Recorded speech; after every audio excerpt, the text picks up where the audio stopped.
Finally, the hero's sword is ready, and it glows with an intense green light. However, someone remarks that it doesn't look all that different from a regular sword, and the girl immediately gets ticked off by this comment. So, she decides to spill some details about this weapon, which was forged from the legendary metal, orichalcum. Its durability is unbreakable, it's as light as a feather, and every strike delivers 10 times the force and even nullifies healing.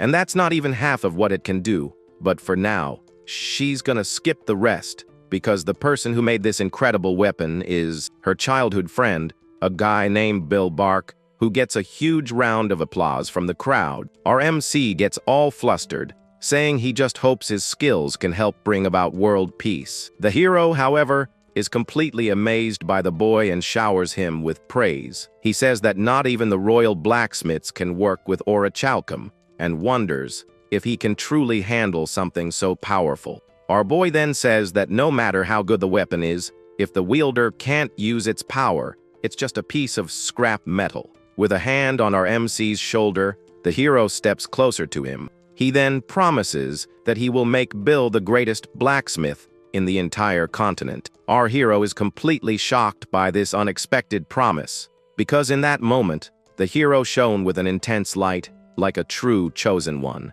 Bill feels grateful but also sees himself as just a simple blacksmith from a small town compared to the hero. He sees himself as just a side character, but hey, he's cool with it if his skills can help out in some way. After that, our guy turns around and calls out for a young woman named Sepia. All embarrassed, he shows her a ring he made for her while he was working on the hero's sword. The ring was also made of orichalcum, and he's sure it will look great on her. He tries to say it's nothing special, but he stammers and can't quite manage to confess his feelings to Sepia. Our boy says he'd be happy if she would accept the ring, but Sepia gently stops his hand. She then asks him to give her the ring only after the Demon King has been defeated. Our MC is pretty confused by this unexpected condition. Even so, he agrees with a slightly forced smile. Right after, he clenches his fist tightly because he understood what she really meant. He knows that Sepia is actually in love with the hero, and that this was his one and only chance to confess, because she was going with the hero to a place he could never reach. With a sad and resigned look, our guy can only think of her name, and all he wishes is for Sepia to be very happy by the hero's side. 4 years go by, and a man celebrates the defeat of the Demon King by the hero's party. This man is Bill's uncle, and he's proud that his master has become the youngest in the empire. But the apprentice complains that fame is useless if they can't even pay the taxes. The uncle gets really irritated by this and throws a bottle in the young man's direction, and he yells that it's the empire's fault for only helping the big workshops, leaving them high and dry. Our guy then tries to calm his uncle down, saying that's enough. Bill says that ruling a country isn't easy, and he's proud just to have helped the hero. The apprentice then scoffs, saying the hero is now called the Prime Protector Lord. The drunk uncle apologizes to Bill and says he could be at the imperial court right now, but our MC insists it was his choice and that he'll find a way to get the money. Our MC then tells them to put out the fire because curfew is approaching. Afterward, the workshop goes completely dark, ending their workday. The next day, our guy walks alone through the city streets with his toolkit.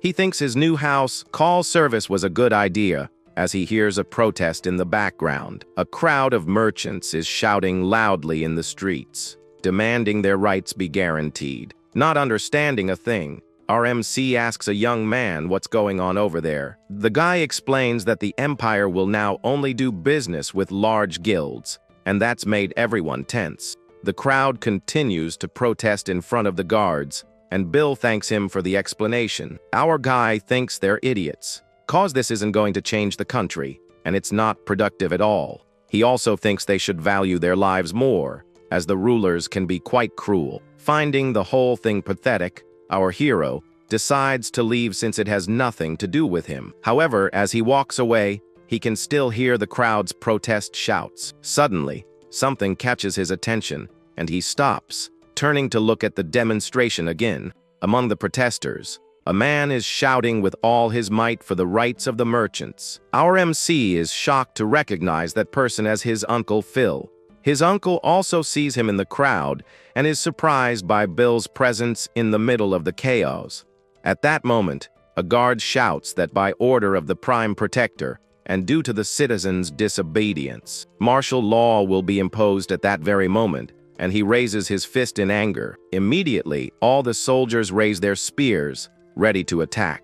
And without hesitation, the squad charges forward with their spears pointed right at the crowd. The soldiers then charge full force at the protesters, who scream in pure desperation. They attack mercilessly, and people start falling to the ground, wounded amidst the chaos. Our MC is frozen in shock as he watches the terrible scene unfold right in front of him. Suddenly, a spray of blood flies past our guy's face. The red liquid splatters on his cheek, and he screams in terror at it all. His uncle sees him in danger and yells desperately for Bill to get the heck out of there as fast as possible. But our guy ignores the warning and pulls on his uncle's clothes forcefully. He then says he knows a shortcut for them to escape the chaos safely. They then run through a narrow alley, trying to flee from the guards. The guard yells not to let anyone escape, as everyone runs for their lives. He even orders his men to attack, if necessary, to stop the escape. Just like that, one of the protesters is struck in the back by a sharp spear. Our MC keeps running out of breath, clutching his toolkit. Soon, he hides in a dark alley to try and lose the soldiers chasing them. At that moment, he remembers something he learned from his father at the forge. He concentrates intensely on the alley right in front of him. Suddenly, the world around him transforms into blue lines. Absolutely, everything turns into a kind of digital blueprint. He realizes that other people can't see things this way, because this unique ability shows the structure of everything and the paths that no one else can see. With a determined look, our MC prepares to use his ability. Using his special vision, he finds a weak point in the structure right above. He then quickly grabs a hammer from inside his toolkit, and with a single, precise strike, he hits the exact spot he had seen. The group runs past, not understanding a thing, and the wood is left with a mark.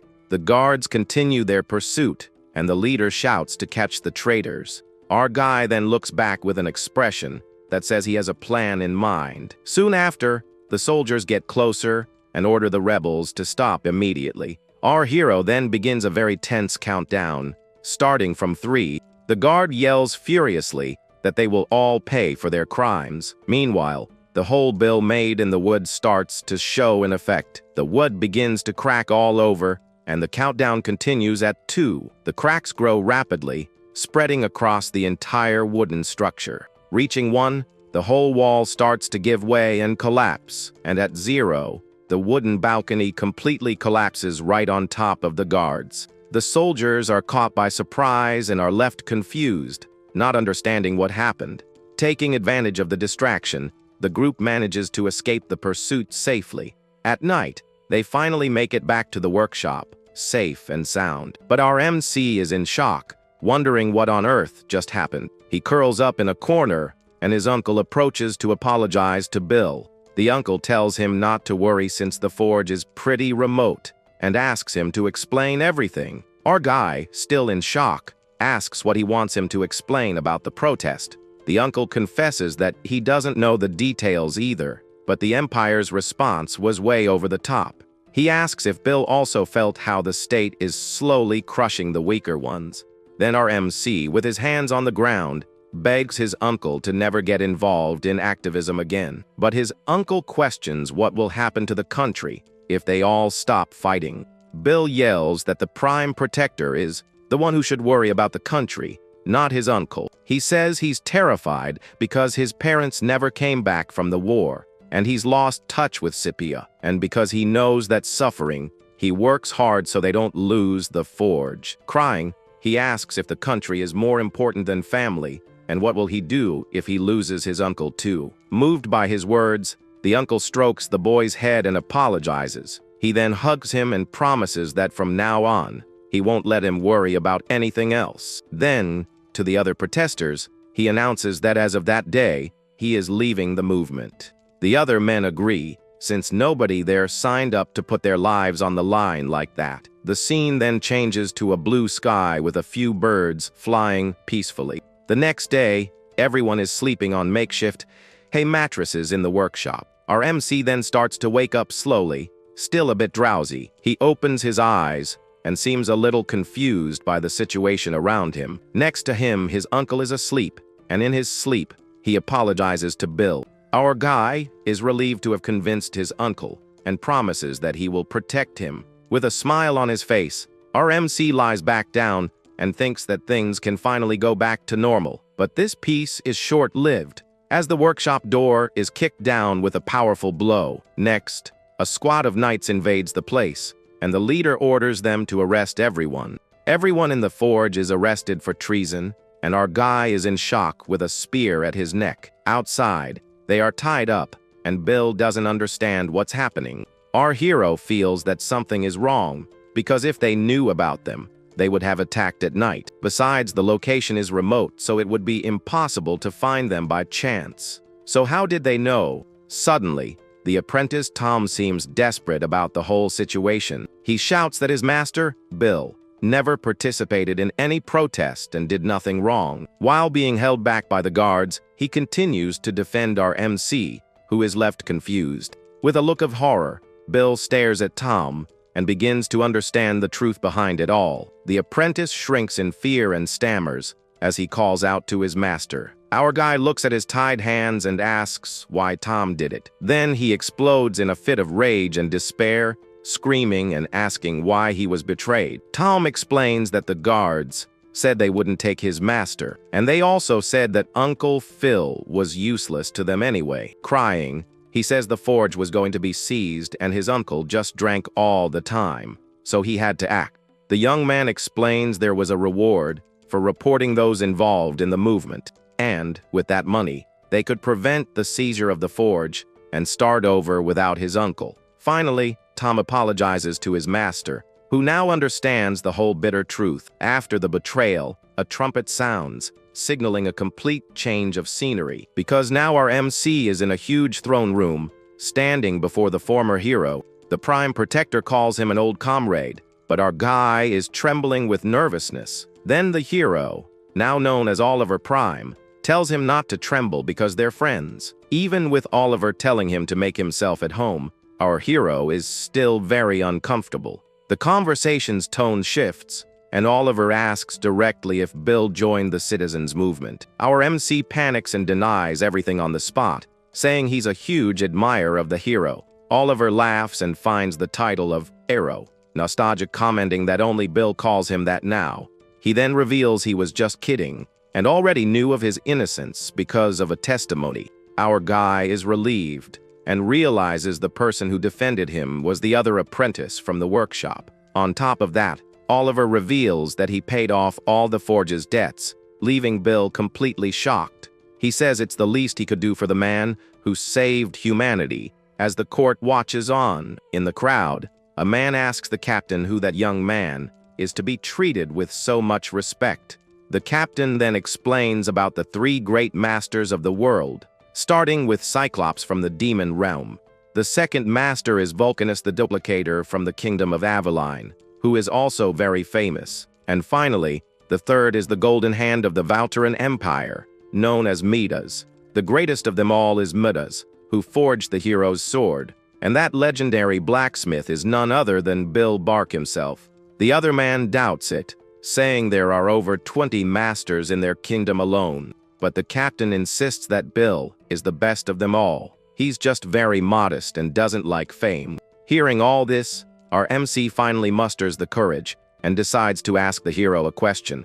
Oliver smiles and, with great confidence, tells the boy to ask whatever he wants. Our MC then stammers a bit but asks about Sepia, since he's lost touch with her. Upon hearing the girl's name, the hero's hand tightens its grip on the arm of the throne. Even so, he replies that Sepia is on a mission, and he will send her to the forge as soon as she returns. Our guy is overjoyed with this news, and thanks Oliver profusely for his help. But before leaving, he clasps his hands together and says he has one last thing to ask. A little embarrassed, He asks if his uncle could come home with him. The hero's expression then turns serious, and he asks what would happen if it were already too late for his uncle. Our MC is completely terrified by this statement and asks what he means by that. However, Oliver starts laughing loudly and says the whole thing was just a joke. Bill is confused by the joke and by the reaction of the entire court, who were also laughing at the situation. The hero apologizes and says he was just trying to soften some rather unpleasant news. He explains that Uncle Phil's innocence has not yet been proven, and favors aren't easy to grant, so he says he'll see what he can do and asks Bill to go home for now. Our guy thanks him very much and calls the hero a true shining light. Oliver, for his part, just stares at him with a very serious and cold expression on his face. After that, the wait wasn't difficult, as our MC went back to working at the forge. He also found out that Tom ran away, leaving only an apology letter with a little money. But it was okay because he kept himself very busy to make his uncle and Sepia happy. So he prepared Sepia's equipment and his uncle's wine to make the time pass more quickly. With a chilling smile, our guy wonders how many days have already passed. Suddenly, someone knocks on the workshop door, calling for Mr. Bill Bark. The unexpected visit is from the Imperial family, and our MC is very surprised by this. But he doesn't waste any time and runs to answer the door, all excited about the visit. Our guy was anxiously waiting for this moment and runs with a smile on his face, because he's finally going to see his beloved Sepia and his dear Uncle Phil again. He thinks about everything he prepared, like the homemade food, Sepia's gear, and his uncle's wine. Then he reaches the door, ready to welcome them. However, the scene he finds is completely different and much darker. Sepia is lying on top of a coffin, looking very weak and frail. The coffin, with a cross on top, suggests that Uncle Phil is no longer with them. And in that moment, our MC's world completely falls apart. He calls out for Sepia and asks what happened to her leg. The girl seems to be delirious and tries to reach for a butterfly flying nearby. Shortly after, she faints and falls off the coffin, completely drained of strength. Our hero is paralyzed, unable to comprehend the tragic scene in front of him. He wonders if all of this is just a terrible nightmare. Slowly, he approaches the coffin, still in a state of shock. With tears in his eyes, he calls out for his uncle and asks what he's doing there. And looking at the body, he asks if his uncle knows how expensive that wine he bought was. In complete shock, our MC starts to tremble and lets out a very sinister laugh. Suddenly, all his pain and sorrow explode into a scream of pure desperation. He grabs his own head and screams, asking why this was happening. In an act of desperation, he begs for his uncle to wake up and come back to him. This pain tore his soul apart and made him feel completely broken inside. In that moment, he remembers the lies Oliver told about Sepia's mission. The memory of the betrayal fuels his fury and makes him grind his teeth in hatred. He also recalls Oliver's false promise about helping his uncle get out of prison, and so all his rage finally finds a target. On his knees on the ground, our guy lets out a scream that echoes throughout the forest. His pain and his hatred transform into a cry for vengeance, his eyes glowing. Then he remembers when he was leaving the castle, and the hero gave him something. Oliver handed him a golden emblem as proof that he was his guest. It was a free pass to visit the castle whenever he needed anything. The hero even said that since it was pure gold, he could sell it at the market if he wanted. Our guy then fills with gratitude and promises that one day he will return the favor. Sometime later, on a rainy night, our MC arrives at the Prime Protector's castle. The guard confirms that the emblem is real and asks what brings him there today. With a cold smile, our guy says he's here to do maintenance on the Prime Protector's sword. The guard then asks him to wait while he informs his superiors of the visit. While he waits, our guy clutches his toolkit tightly and remembers his plan. He thinks about how he could defeat the hero in a direct fight, but he knows it's impossible, because in his mind, he lunges with the sword, but the attack is completely useless. His chances of winning a fair fight against the strongest man in the world were basically zero, as he would be defeated in the blink of an eye. Oliver was so fast that our hero wouldn't even realize he'd been hit. That's why he focused on what he does best, because he is a blacksmith, not a warrior. Besides, the hero uses the very sword that Bill forged, making everything even harder. But after a lot of thought, he found a very simple answer to his problem. It was a plan that only a blacksmith could pull off, and it was his only chance. The solution to everything was his own craft of repairing weapons. Because there's nothing more natural than a blacksmith making repairs on a sword. This way, the hero would lower his guard without any suspicion and let him get close. And just like that, the most powerful weapon in the world would end up in our guy's hands. It was the perfect plan because he would have the best weapon against an unsuspecting opponent. Now, he just has to decide whether to use his hammer or the hero's own sword. Back in reality, he demands an answer, and Oliver says he never wanted to be a hero. Our MC is shocked and asks if he's going to complain about his life now. The Prime Protectors says he became disillusioned because there's a limit to what one person can save, but Bill slams his hand on the table and tells him to cut it out since he's the one who brought peace to the world. The hero agrees that he saved the world, but he throws a puzzling question into the air. He asks what would have happened if the Demon King's army had never invaded, and he even questions if the world really needed him to save it in the first place. Our guy is confused by these words, and Oliver says the answer is simple. He says the country needed to be so powerful that no one would dare challenge them, because if they had all that power, the war would have never even started. After the war, he reflected a lot to prevent a tragedy like that from happening again. And then he asks Bill what answer he came up with. The Prime Protector reveals that the solution was for him to rule the country himself. To do that, he eliminated the corrupt nobility and royalty and promoted new talent. He prides himself on having led the nation into an unprecedented golden age. And with a sinister smile, he asks if our guy now understands why he's there. But Bill doesn't care about any of that and lunges forward with a hate-filled attack. He yells that if the chat is over, then the hero can just drop dead right there. The Prime Protector, however, seems very calm about our MC's attack. With a simple gesture, he says, "What a shame," and points a finger at the boy. In the next moment, a magic arrow is fired and hits our hero right in the shoulder. Our MC feels a terrible pain from the impact of the surprise attack. He screams in pain and drops the sword, which clatters loudly on the floor. Soon after, a squad of guards rushes into the room and surrounds our wounded guy. The guards ask if the Prime Protector is all right, but he says it was nothing serious. Then Bill is arrested for attempted assassination, and he screams Oliver's name in anger. Our guy then asks since when he knew he was going to be attacked. Oliver replies that that's the wrong question for the situation, because someone who defeated the Demon King single-handedly would feel his intent from a mile away. Our MC is confused and asks why he didn't do anything. The Prime Protector's answer is that he did it because our guy is capable. He reveals that he always wanted him as one of his allies, and that the offer still stands. Then the hero extends his hand and asks if Bill won't accept it. Our guy is surrounded by guards as he stares at Oliver's proposal.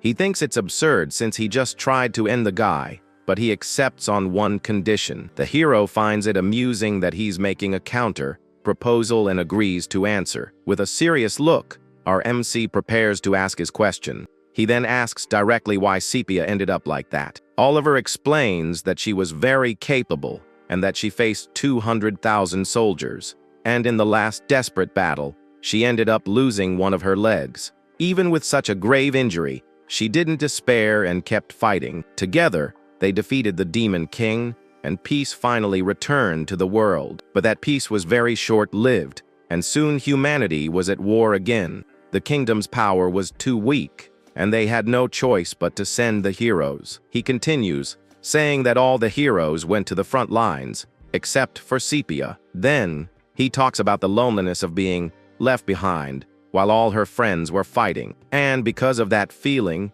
the young woman eventually gave in to despair. She then resorted to something no one should ever touch and used dark magic. That's how Sepia managed to return to the battlefield with a dark power. Oliver adds that our guy has already seen the side effects of that with his own eyes. After telling the whole story, the hero asks what Bill's answer will be. Our MC remains silent but asks Oliver to answer something for him first. He then asks why the hero didn't stay by Sepia's side to help her. Bill directly accuses him of letting their friend get into that terrible state. With tears in his eyes, he yells, asking why Oliver let her suffer alone if she was injured for him. Our guy says he had more than enough power and influence to have done something for her. In his mind, he fondly remembers the times when they were a close-knit group. As the guards hold him back, he insists that Sepia really needed the hero. Our MC then hangs his head low,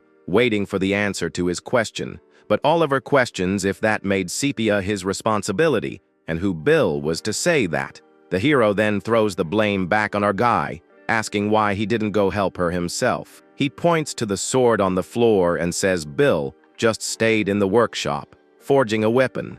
With great anger, Oliver yells that he has no right to talk about responsibility. Finally, he ends the argument by calling our MC a huge coward. The Prime Protector then humiliates him, saying he's just an insignificant man who runs from responsibility. Turning his back on our guy, Oliver even laughs and repeats that he's nothing more than a coward. But our MC is enraged by this accusation and glares at him with hatred in his eyes. In the blink of an eye, the hero attacks with a beam of light that goes straight for Bill. The attack hits our guy's arm head-on, which simply vanishes in a puff of smoke. With the sword in his hand, Oliver says he won't take responsibility for something that is now useless. He then says that in recognition of his past service, he will at least spare his life, and with cruel contempt, he tells our hero to live out the rest of his days with just one hand. Our MC screams in pain and agony from his severed arm, bleeding on the floor. And as our guy suffers, Oliver simply walks away without even a glance back. After some time, we see our hero's old workshop on a very sunny day. Suddenly, a woman knocks on the door and asks if anyone is home at the moment. Getting no response, she wonders if the place is empty and if no one is there. However, our guy peeks through a crack in the door with a very suspicious look at the visitor. The woman then sees him and introduces herself as Sarah, the former thief queen of the hero's party. After he tells her the whole story, the two of them sit on the grass to talk. Sarah then jokes that thanks to Oliver, the country has actually developed quite a bit. But she quickly stops joking and says that with his arm like that, he can't be a blacksmith anymore. Our MC insists that he can still work, even with his arm all bandaged up. So she asks for a new dagger or some repairs, but he refuses both requests on the spot. Sarah then dangles some bait, saying she was going to tell him Sepia's story. Our guy changes his mind instantly and accepts the job, just this once. With a victorious smile, Sarah asks how much the dagger she requested will cost. The boy replies that the payment will be Sepia's story plus the cost of materials. And just like that, the two of them strike a deal, trading favors.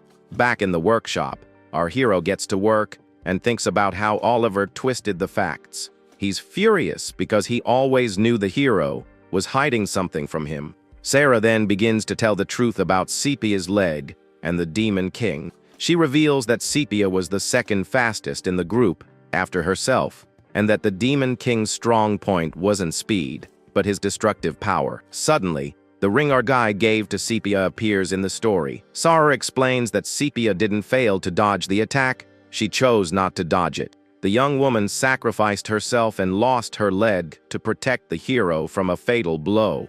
She says the reason she went back to fighting was because of a request from Oliver. The hero knelt down and begged for her help from her wheelchair. He said he needed to win the war to become the Prime Protector, and that he could turn the tables with her. Sepia refused the request because she didn't think she could fight in that state. She then asked what she could possibly do to help without one of her legs. The hero then offered her a dark solution to her problem. He reminded her of the grimoire they found, and that with it, she could become stronger. Sepia is frightened by the proposal and says the grimoire contains dark magic. She states that it's a type of power that should never be used by anyone. The hero then gets angry and completely ignores the woman's warning. He gets worked up and questions her about the importance of being friends and comrades. Oliver yells that he considered her more than just a battle companion. With a very dramatic performance, he pretends to be hurt by her refusal. Sepia is moved by his words and apologizes to Oliver for her reaction. The hero then realizes he went too far and tries to apologize for what he said. He then leaves and asks her to pretend that day never happened. But just as he's about to leave, Sepia calls him back with a determined voice. With a resolved look, she changes her mind and says she will help him in the war. Upon hearing this, Oliver cracks a very sinister smile of pure satisfaction. Hidden in the bushes, Sarah observes the entire conversation between the two companions. Back at the forge, the story continues with the ring Bill gave to Sepia. Sarah reveals that the ring fell on the ground when Sepia was taken away, and that one of the guards stepped on the ring without even realizing what he had done. Our guy is shocked and saddened to learn the fate of the gift he gave her. He then approaches Sepia and urgently asks to see her hand. The woman is confused by the request, but our MC insists on the matter. Apparently, he has a plan in mind to help his friend and get revenge on Oliver. He then returns the ring to Sepia, saying that this way she won't lose anymore. Very carefully, our guy places the ring back on the woman's finger, but suddenly, the ring slips and falls to the ground right in front of him. Our MC doesn't understand and finds it strange that the ring fell off like that. He wonders why the ring didn't fit if he made it perfectly for her. Trying one more time, he attempts to put the ring on his friend's finger again, but once again, the ring slips and falls to the ground, leaving our guy very confused. Suddenly, his arm starts to hurt, and he wonders what's happening. The pain intensifies, and he realizes it's not his arm, but his hand that's hurting. Tears start to stream from his eyes as he feels an unbearable pain. He clenches his hand tightly and screams in pain from the agony he's feeling. And, with tears streaming down, he remembers the loss and betrayal he suffered. In a fit of rage and despair, he punches the ground with all his might. Lying on the floor, he thinks of his uncle and Sepia and wonders where it all went wrong. He questions if the mistake was accepting an apprentice who betrayed him, or maybe it was when he let Sepia go without trying to stop her, or perhaps the real mistake was putting the sword in the hero's hand. In the end, he realizes that everything he's done so far has only led him to ruin. He feels completely powerless with everything that has happened up to that point. But suddenly, a hand touches his head to try and calm him down. The young woman with a gentle smile tries to say something, but can only babble. Our guy looks up and sees it was Sepia, trying to comfort him in her delirium. With tears in his eyes, our MC is shocked by her action. He then wonders if she's trying to console him, even in that state, and he feels guilty because he was never able to do anything to help her. Filled with determination, he gets up and grabs his hammer with great force. Raising his tool, our hero promises Sepia that he will change everything. With a powerful strike, he says that no matter what happens, his expression shows all his rage and his newfound resolution, and amidst the sparks, he affirms that he will definitely succeed. With a final gleam, he guarantees that he will fulfill his promise of revenge. 2 weeks pass, and Sarah asks if she can pick up her dagger. Before leaving, she admits that she's also to blame because she didn't stop Oliver. Our guy then listens to her confession with a thoughtful look. Turning to leave, she tells him to call her if he needs help, and running through the field, she promises she will help him at least one time. After that, an intense light shines, showing the result of his work, because our hero now has a new arm, and he swears his revenge will be complete. The scene then shifts to a group of mercenaries training very hard, and one of them shouts for someone named Hans to explain what the day's mission will be. Hans then explains that they've received reports of explosions, and their mission is to investigate the source. He thinks it could be illegal weapons research or some other crime, and the leader agrees with his analysis. However, the boss warns them to focus on the investigation and not on fighting, as they are just students. The whole group agrees with the order and runs at high speed to the mission location. Arriving there, they spread out through the destroyed forest to look for any kind of clue. A young woman then notices there's no smell of gunpowder and suggests it might be a mage. Another young man sees the sawdust and says the explosion was recent and the culprit couldn't have gone far. The girl then asks if the person didn't use a teleport or a mount to escape, but Hans explains that the place is too close to the village for that, and they would have gone further. The leader then praises the trio, Hans, Lin, and Phylon, for their excellent analysis of the situation. He concludes that the suspect has no transport, but suddenly he feels something strange in the air. What the group doesn't even imagine is that they are being watched from the bushes by someone. The mysterious person is actually our MC, who is training with his sword. He seems to be testing a new ability and wonders if what he's doing is the right thing. Our guy then continues to practice his sword movements in complete tranquility. But the mercenaries are disappointed and complain that he's just a novice swordsman, hidden in the trees. They seem very let down as they were expecting to find a mage. Hans even says that his fighting skill is, at best, the level of some random thug. The girl then agrees and says that the three of them don't even need to go down to handle the situation. Phylon also thinks it's not a big deal, and they seem very confident that they can handle him. So Hans asks the boss if the mission has changed, and now they're going to arrest the criminal. But the boss says they can't just go around calling the guy a criminal out of the blue.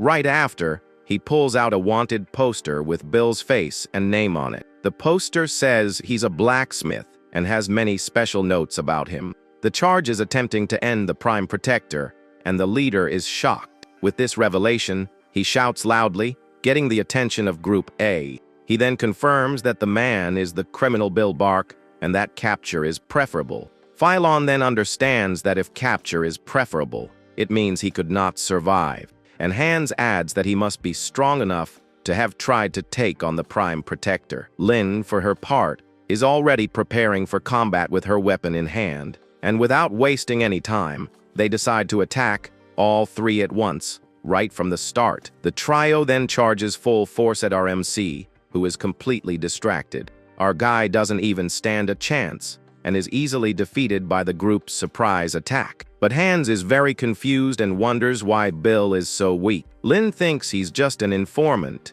and Phylon agrees since he couldn't even react. Hans then becomes thoughtful and seems to be coming up with some kind of plan in his mind. Suddenly, he approaches and kicks the sword back to our MC. He then tells Bill to pick up the weapon, because it would be boring to end things that way. With a smile, he introduces himself as Hans, and says this is a little kindness from the next hero. Our guy, on the other hand, is very tense about the situation and the young man's words. Our guy then picks up the sword and says they've got it all wrong. He prepares to fight, realizing that talking won't do any good. But Hans, with a mocking smile, tells him to take a good look. He then shows how to measure the distance between opponents in a fight.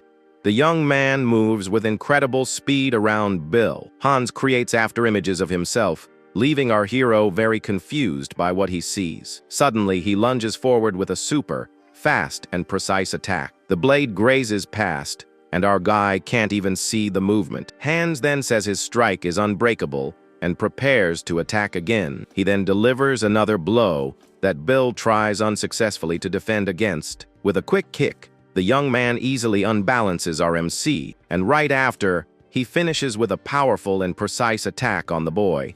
Our hero falls to the ground in a lot of pain, not understanding what happened.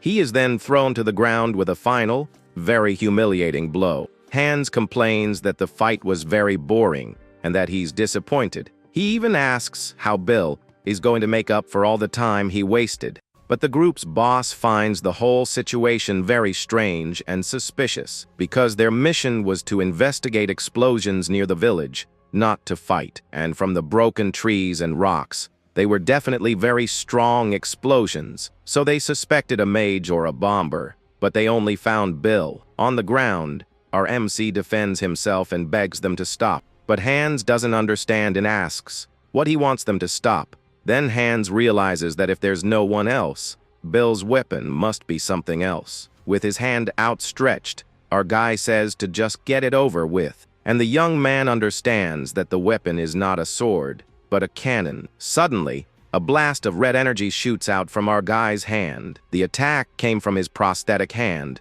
which is now glowing intensely. Hans screams in agony from the pain of the attack that hit him head on. He becomes furious and calls him a coward for hiding his true weapon. Our guy then asks what kind of swordsman drops his sword, and he even asks if he considers himself a swordsman after that. Hans goes completely nuts with the provocation and the blood on his face.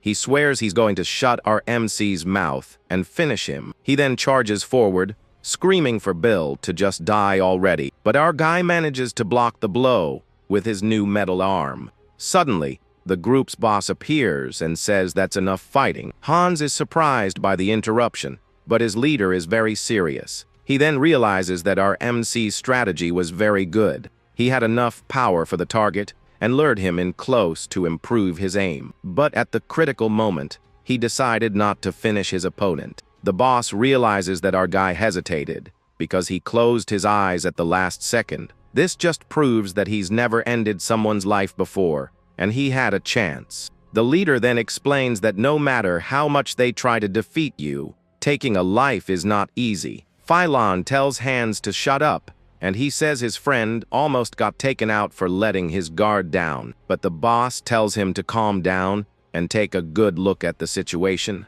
He then asks if Bill really seems like a good training partner for them. Hans gets annoyed and asks if they're just going to drag the guy away like that. The leader says no, but they're not leaving without some training either. He then explains that Bill showed no hostility from the beginning, and that's why he didn't fight seriously. The boss then orders the group to get their talismans for the training.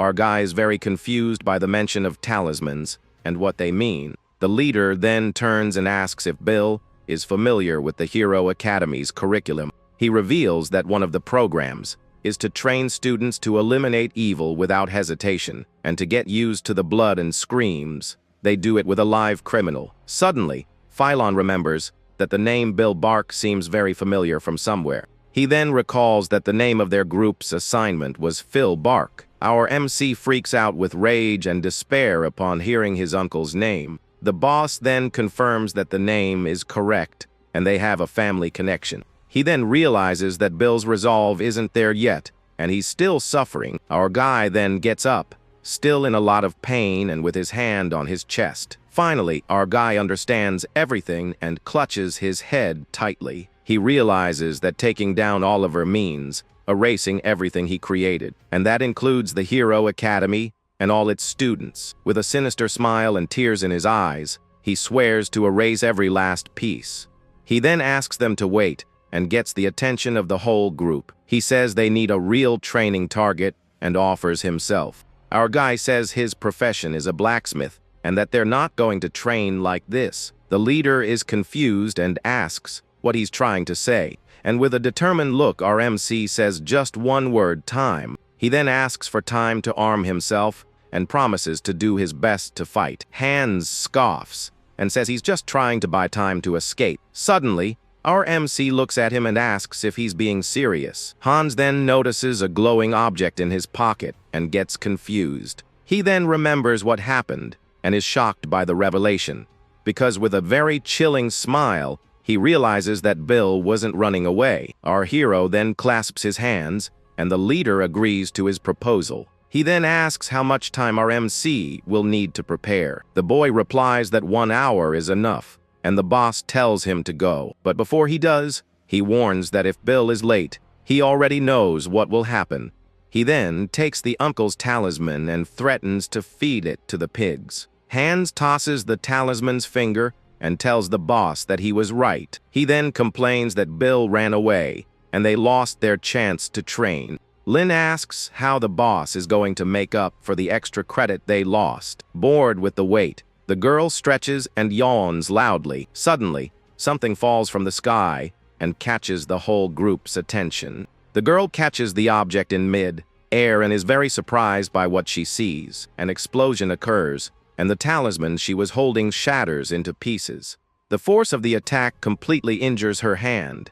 She screams in pain, and suddenly several armored knights appear. One of them shoots from his arm, showing off his ranged attack ability. He then announces that he only has 35 fingers left to hit. Lin screams furiously and tells her friends to take the jerk down. She even demands that they make the attack as painful as possible. The two young men charge forward to attack the mysterious knight, but their attacks seem to have no effect on the armor. The knight then unsheathes his sword and prepares for combat. The boss then asks what they should do against an enemy with a hard shell, and right after, he answers his own question. The target should be the joints. So the two young men try to attack the joints of the knight's armor, because the joints that connect the armor are made of fabric or thin chainmail. Even so, their attacks are completely useless against the armor. Hans is shocked because not even the joints are giving way to their blows. Lin then yells that's enough playing around and tells them to finish him. She charges forward with a powerful attack and screams for the knight to die. The girl shoots a sphere of energy that goes straight for his head. The knight then says she has a soft heart for not aiming for the head, because even in a situation like this, she chose to attack his hand. The boss then realizes he's a fool for still holding back his blow. Lin is furious with the accusation and curses the knight with great anger. She then attacks with everything she's got, and the boss realizes his students aren't holding back. The knight is knocked to the ground and lies completely motionless after the attack. Without wasting time, Lin stomps on him with all her strength and anger, and the trio gangs up to stomp on the fallen knight without any mercy. They continue to attack with punches and kicks with all the strength they have. But after a while, they wonder if their blows are having any effect. Phylon then suggests they break the joints to finish him. The knight on the ground then scoffs, saying they're future heroes but they fight dirty. Hans replies that only matters if the fight is fair from the start. The girl then remembers they promised to finish him in the most painful way possible. And Phylon says that's just part of the training and tells him not to take it personally. The knight then tells them not to take it personally either. Suddenly, he grabs Lin and forcefully pins her to the ground. With a single blow, he easily breaks the girl's arm. Then his armor begins to glow with a very intense blue light. Spikes then shoot out from all over the armor and hit Lin head on. The girl screams in pain as the knight gets up, covered in spikes. He says the locks on the joints were expected, and he was prepared. The knight then turns to the boss and asks when he's going to join the fight, but the boss just smiles and says the fight belongs to his students now. Phylon and Hans charge in to attack, but the knight is much faster. He unsheathes his sword and prepares for a counter attack against the boys. With a swift movement, he dodges their attacks and knocks them to the ground. The knight tries to attack, but they are very agile and dodge his blows. He then complains that his sword can't reach the students. Amidst the dust, he wonders how he'll ever reach Oliver if he can't even hit them. And the image of Oliver appears in his mind, fueling his anger and frustration. But our MC calms himself and says not to rush the fight. He then compares the fight to the act of forging steel in his workshop, because you don't get what you want with a single, precise hammer strike. And with that, he lands another hammer blow. He then continues to strike repeatedly with his imaginary hammer. And after many blows, he finally manages to hit one of them. The tip of the sword gleams with a bit of blood, showing the hit landed. With the sword in his hand, he celebrates the blow he finally managed to land. And with a cry of victory, he celebrates the attack that hit his opponent. Hans, however, scoffs and says it was just a lucky scratch. Phylon then asks his friends what the best way to end the fight is. The knight then says he has an idea and shows his metal hand. Suddenly, several glowing objects shoot out from his hand and fly through the air. The objects transform into a net that traps the entire group at once. Lin gets annoyed and says the net won't break no matter how much they struggle. The knight then mocks them, saying that not even the strength of an ogre could break the net. Hans becomes desperate and says that if they don't return, the academy will send reinforcements. He then boasts that time is on their side in this situation. But the knight asks if he really thinks he didn't consider that. He then wonders if the young man knows why he set the trap now. The reason was the same as theirs. He also needed combat practice. Hans panics and begs the knight not to do anything to him. The knight then approaches and tells the young man to get his hand off him. Hans pleads for his life and asks his boss, who is watching, for help. But the boss just ignores him and says he passed the combat test. In the blink of an eye, he rushes forward and ends his own student's life. The knight is covered in blood and shocked by the unexpected scene. With the entire group defeated, the boss congratulates Bill for passing. He then approaches with a sinister smile and a very intimidating aura. Next, he also ends the lives of the other 2 students without hesitation. Lin screams in desperation at the scene of her friends being taken down. Phylon calls him a madman and doesn't understand why he did that to them. And with a single, precise blow, the boss ends his last student's life. Phylon is in shock and can't believe what just happened. With a weapon in hand, the boss wishes them to rest in peace.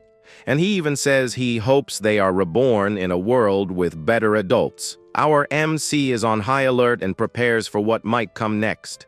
The leader then approaches and tells Bill not to be so defensive. He then repeats that our guy passed the test and can relax. Our hero is confused and can't make sense of what happened. He wonders why the boss ended the lives of his own students, and how he's gonna fight a monster like that man. The boss then tosses his weapon aside and seems very calm. He then says there was a misunderstanding and that those kids deserved what they got. But he says it's better to send them off without pain and with a quick end. With a determined look, he prepares to attack our MC. Suddenly, a red chain shoots out from his hand and heads toward him. He says he already figured this would be our hero's attack pattern. He then charges forward and tells Bill to listen to what he has to say. The boss reveals that he came there specifically to meet him. With a powerful attack, he asks if Bill hates the Prime Protector, and before attacking, he says that they feel the same way our guy does.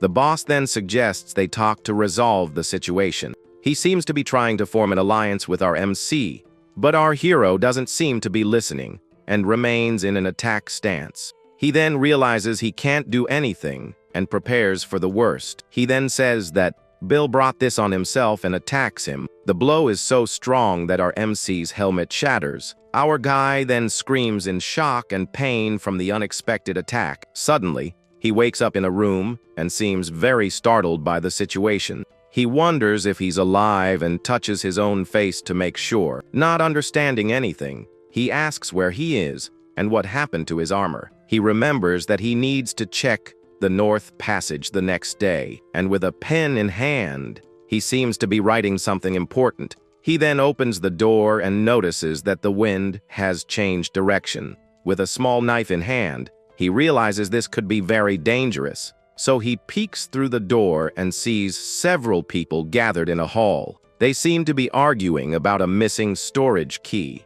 A young man praises Varhan for his incredible strength, control, and skill. In another corner, a drunk man asks Draco to bring more drinks, and a red-haired boy offers a piece of candy to a young woman next to him. The woman takes the candy with a smile and seems very happy with the gift. Our MC then recognizes the woman and realizes it's Sepia. Suddenly, someone surprises him from behind and asks if he's awake. The man then attacks him with a quick blow and knocks him to the ground. Everyone gets scared and shouts for the boss, who was attacked by surprise. But he says everything is fine and tells everyone to sit back down. With his hand injured, he says that Bill didn't block him but went straight through him. The red-haired boy gets furious and asks if Bill knows who the boss is. The man then approaches and says Bill must be confused and scared. He then asks if our guy forgives them for bringing Sepia there. He introduces himself as Wat Tyler, the leader of an anti-empire organization, and, without beating around the bush, he gets straight to the point and makes a proposal to Bill. He then invites our MC to join them and overthrow the Prime Protector. Our MC then refuses the offer on the spot and says he won't join. He reveals that his only goal is to end the Prime Protector with his own hands. Wat Tyler then understands the situation and seems to be thinking of a new plan. He admits that defeating someone with absolute power won't be easy, so he proposes that they work together until they take down the hero. He extends his hand and calls it a collaboration between them. All the group members seem to agree with the boss's new proposal, and to seal the deal, he offers a handshake to our MC. His bandaged hand symbolizes the alliance he is proposing to Bill, but our guy refuses and asks if he wants a collaboration with the one who tortured him. With a look of pure hatred, he tells them all to get lost before he takes them all down. Varan tries to explain that the fingers were fake and that it was a misunderstanding. Wat Tyler then approaches and asks if he thinks he can defeat the Prime Protector alone. He even questions if Bill has the confidence to face the hero head-on, and the image of Oliver appears in his mind, showing just how powerful he is. Our guy then says he has to do this with his own hands. Suddenly, his hand starts to bleed, and he remembers his weakness. He then screams in pain and despair at the situation he's in. Lying on the floor, he wonders what he should do to get his revenge. Wat Tyler watches him and mentions his arm, Sepia, and his uncle to convince him.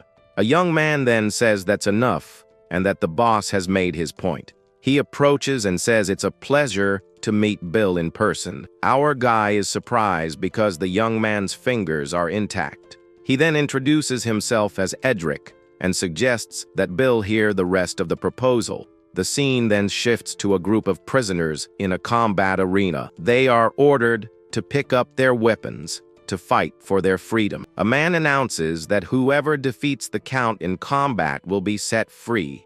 But one of the prisoners complains that they are common people and don't know how to fight. Another man whispers in the Count's ear, and he seems to agree with something. Suddenly, he orders the hostages to be brought out, and several chained people appear. The prisoners recognize their family members and become desperate at the situation. The Count then explains that he respects his comrades because they are strong, and that before they took up arms, they were no different from the prisoners. He points to several men of different professions who have joined him, and says that if they can't fight, he will give them the will to fight himself. He then grabs one of the female hostages and threatens her with a knife to her neck. The woman's husband becomes desperate and charges with a sword to save her, but the Count is faster and uses her as a human shield against the attack. The man is shocked to see that he has accidentally struck his own wife, and the Count finishes the woman right in front of her husband with a bloody knife in his hand. He asks why they are just standing there. He then threatens to help them again, and the prisoners are terrified. Filled with hatred, they charge at the Count, screaming in pure rage. With a satisfied smile, he watches the men running to attack. He then tosses his weapon into the air and prepares for the coming fight. In a bloodbath, he defeats all the prisoners without any mercy, and in the end, he declares that weakness is a sin that cannot be forgiven. Edric continues his explanation, talking about Zahir, the weapons master from the hero's old party. He's currently a Count who commands the Protector's army and oversees territorial defense. And since he's so powerful, as long as he's on his feet, the hero doesn't need to get personally involved. Then, someone at the table questions if Zahir doesn't just go it alone. This gets our boy wondering if the revolutionary forces can actually defeat his army. However, the red-haired guy starts laughing at our hero's question, calling him a fool for even considering a head-on fight against the regular army. Right after, he asks if Bill knows where they are, and our boy replies that they're in a meeting room. Our protagonist then looks up and starts to take a closer look at the place. He smells the scent of damp earth and mold and hears the sound of pumps and ventilation systems. Because of this, our boy figures out they're in a basement. The redhead dramatically complains, saying the word basement is way too creepy, and asks Bill to listen closely, cause it's not just any basement. The guy then points to where they are now and reveals that they're in an underground tunnel, but then quickly corrects himself. In reality, this whole place is a massive underground city. Our hero is completely stunned by this huge revelation Wat Tyler then confirms that the city connects to every corner of the kingdom, and with a plan in mind, he says they'll use the tunnels to capture Zahir. That way, they'll take out his subordinates one by one to isolate him. And Wat Tyler finishes by saying their strategy will be to use guerrilla tactics.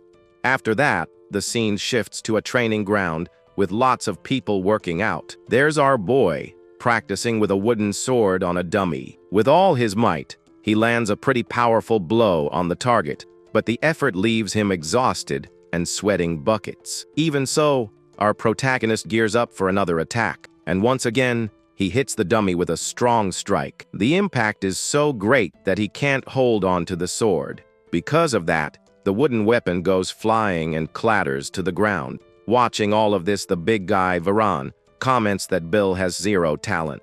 He explains the only reason he's training the kid is because he'd only make equipment if they let him fight. Varan then warns him that all this greed is going to end badly. The two then face each other on the training ground, and Vahan asks if he's still not going to listen to what he has to say. Getting our hero's attention, he asks Bill to hear him out. Our boy then asks how he can gather mana. Varhan is confused and says that's a question for a mage, but that's not what Bill was talking about. He's referring to what Varhan did when he took out the students, and remembers how he concentrated mana at the tip of his weapon before the attack. Completely shocked, Varan asks how our protagonist knows about that. With his eyes glowing blue, our hero stares at Vaughn, who asks if he can see mana. Suddenly, Varman bursts out laughing and celebrates, saying they've made an incredible discovery. He then grabs our boy and says he takes back what he said about him having zero talent. Super excited, he runs towards Bill, saying that teaching him is going to be a lot of fun. But before training, Varan says he's a bit busy right now, and with absurd strength, he lifts a giant, heavy object. Our protagonist then asks where he's going with that thing. The big guy replies that he's on his way to the Hero Academy, and explains that he needs to show results to be reinstated as a spy. The scene then cuts to Count Sayir's territory, where the large gates of a castle slowly swing open. From there, a squad of knights emerges, and one of them orders them to split into 3 groups to search the area. The soldier also commands them to use signal magic as soon as they spot a suspect. And so, the 3 groups separate and enter the forest to begin their search. A little later, some soldiers from the squad are walking through the woods. At one point, one of them stops and signals for the others to be quiet. Suspicious, the soldiers slowly approach a bush, and one of them gets ready to attack whatever might be hiding there. Then, one of the knights steps on a branch, making a noise that draws attention. Without a second thought, the soldier activates the signal magic on his weapon. With a smirk, the soldier suggests they catch whatever they found to roast it later. But another one shouts that he's found the targets and tells everyone to attack immediately. Wasting no time, the entire troop charges forward with everything they've got. They run at top speed, ready for the battle ahead.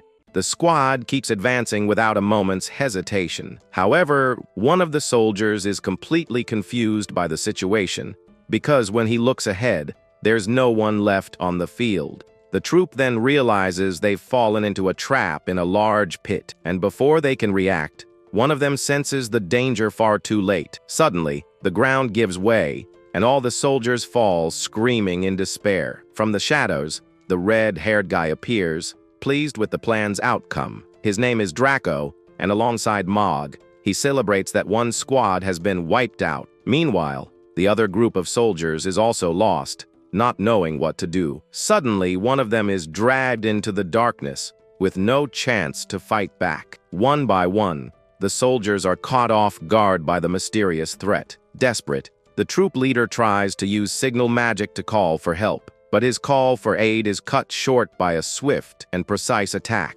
The soldier then falls into another trap, where a figure awaits him. It turns out to be a mysterious woman, watching him from the shadows. And just like that, the Shadow Intelligence Unit takes out another squad. In the middle of the forest, the last squad screams in desperation, caught in a net. They try everything, but the trap won't break, and someone tells them to do something. Outside, one of the rebels compliments our hero, saying his traps are insane, and a young woman approaches Bill, commenting that they had a good reason to keep an eye on him. Then, another guy yells for the soldiers to surrender and take off all their gear.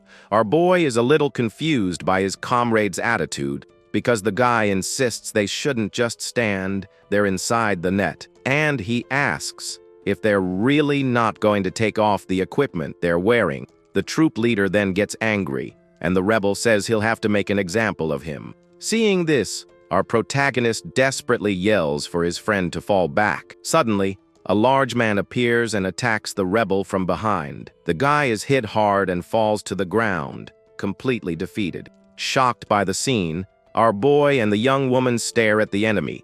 The woman then shouts for the assault unit to prepare for battle. She also warns them not to let their guard down, as the net won't work on that monster. Our hero gets ready to fight, his metal arm in position. The giant enemy then says it's a pain to have to dig up moles, and with an air of superiority, he glares at the group of rebels before him. The young woman then analyzes the man's appearance and weapon, and terrified, she recognizes him as Qasim, Zahir's right-hand man. She knows that if they fight him head-on with what they have, they'll be completely annihilated. But with a determined look, the young woman says there is a way to win.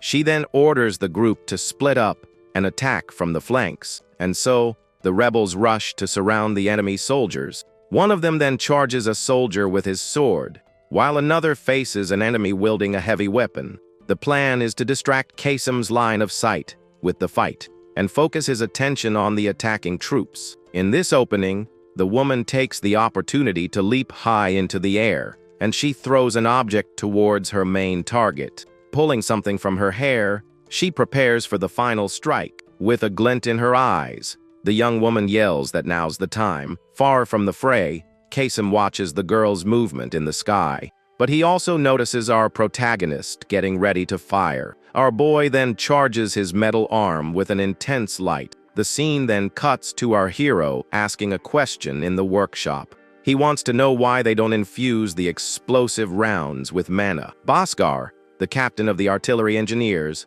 explains the reason. He says that depending on the mixture, it's not impossible, but there are too many variables. And with the equipment they have, it's impossible for anyone to pull it off. But Bhaskar was wrong, and our hero, with a determined look, fires the fire bomb. The attack is a fire attribute grenade that flies straight toward Qasim. The giant sees the projectile coming, but doesn't seem the least bit worried about the attack. And so, the grenade explodes with impressive force right in front of the enemy. The explosion kicks up a cloud of dust and smoke across the entire battlefield. Our boy's companions are shocked by the weapon's firepower. However, Qasim emerges from the smoke without a single scratch and attacks the group's leader. Desperate, one of the guys shouts the name of his boss, who is caught by surprise. The giant then continues his assault, charging at the other rebels. With brute force, he easily knocks down one of Bill's comrades. The blade of his weapon is stained, showing the violence of the combat. Seeing this, another rebel prepares to launch an ice bomb. He then fires a freezing blast to try and stop Qasim's advance. The attack is a direct hit, completely freezing the giant's body. Even trapped in ice, Qasim glares at the rebels with a look of pure hatred. With a roar of anger, he easily breaks free from the ice that held him, and without wasting a moment, he leaps with full force toward our protagonist. Our hero realizes that, as expected, the weapon's firepower is still too weak, so he prepares to use his next special round. The leader then yells for Edwin to protect Bill, and the guy immediately agrees. So, Edwin sprints toward Qasim to protect our hero. The giant couldn't care less and charges our boy with his weapon raised. The group leader sees the danger and yells that it's too late. But suddenly, someone uses an ability and touches their hand to the ground. Out of nowhere, a wooden barrier springs up and blocks Qasim's attack. The big guy is surprised to be stopped so suddenly. Seizing the opportunity, our protagonist fires his weapon at the ground, and he stays focused on his target without a second's hesitation. From a hole that opens up, Draco appears, making fun of our boy. The red-haired guy climbs out, all confident with his shovel on his shoulder.